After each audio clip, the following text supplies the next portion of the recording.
This is Democracy Now!, democracynow.org, the War and Peace Report. The legendary radio broadcaster, writer, oral historian, raconteur, chronicle of our times, Studs Terkel, died on Friday at the age of 96 in his hometown of Chicago. Born in 1912 in New York City, Studs moved with his family to Chicago at the age of 10, where he spent most of his life. Over the years, he's worked as an activist, a civil servant, a labor organizer, radio DJ, ad writer, and television actor. But since the 60s, he was particularly well known as a world-class interviewer, a writer and radio personality who drew celebrities and far more often average citizens into sharing their stories. For 45 years, from 1952 to 97, Studs Terkel spent an hour each weekday on his nationally syndicated radio show on WFMT, interviewing the famous and the not-so-famous. With his unique style of speaking about subjects such as race, war, employment, Studs Terkel spent decades interviewing Americans across the country, creating intimate portraits of everyday life and chronicling changing times through his century.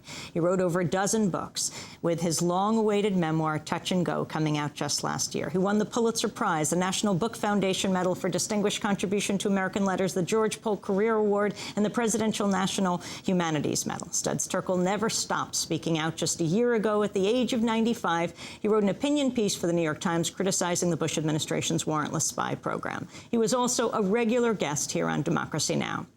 I last spoke with Studs last year, May 16th, 2007, his 95th birthday, and then I joined him again in Chicago a few months later. But this is some of our conversation. How would you compare the era we're in now with this past century that you have lived? Well, that's a crazy thing. We've always were considered special, especially during the Gilded Age, the age of Jay Gould and John Dee and all the big crooks.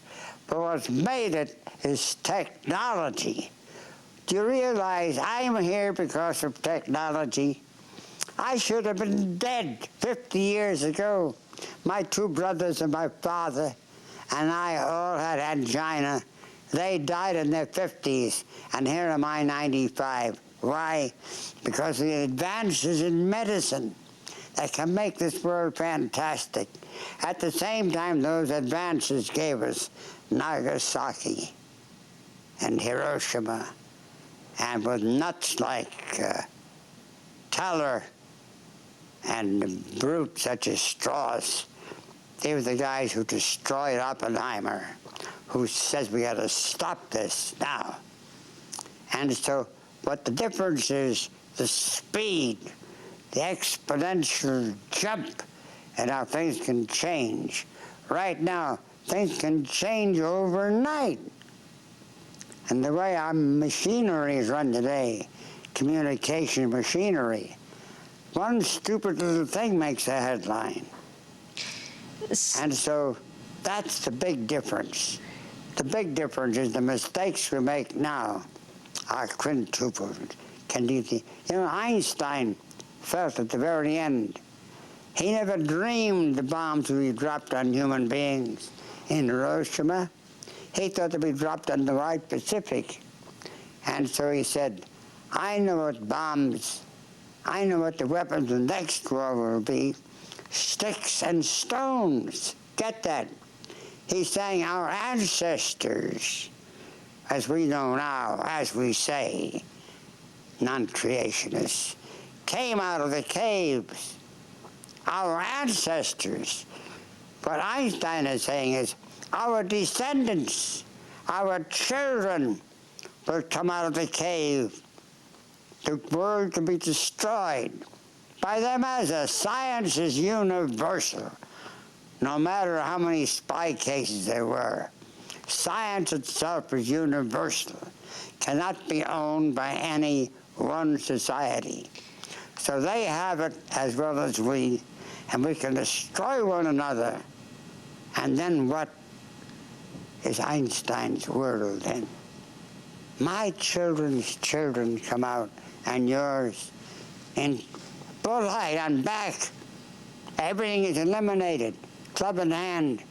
And then out of that tribal memory comes a name, Shakespeare. Who that? Ode on a Grecian urn. What that? Mozart. Who that? That's what it could be.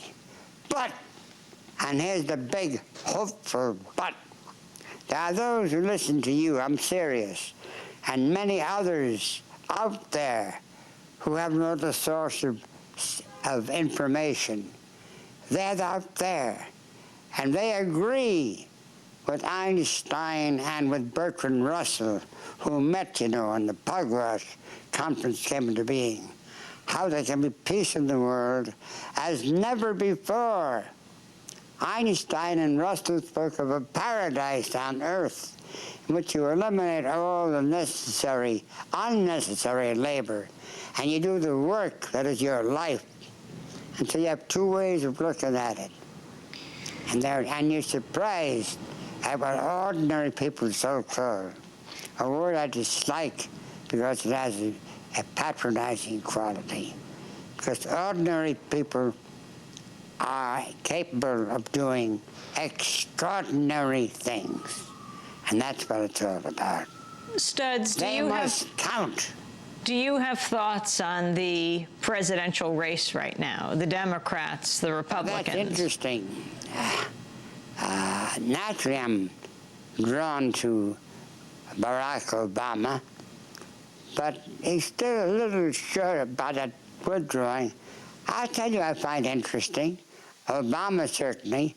Al Gore. There's another Al Gore than was 8 years ago. This is someone else, not only touching the environment, winning awards for that, but something else.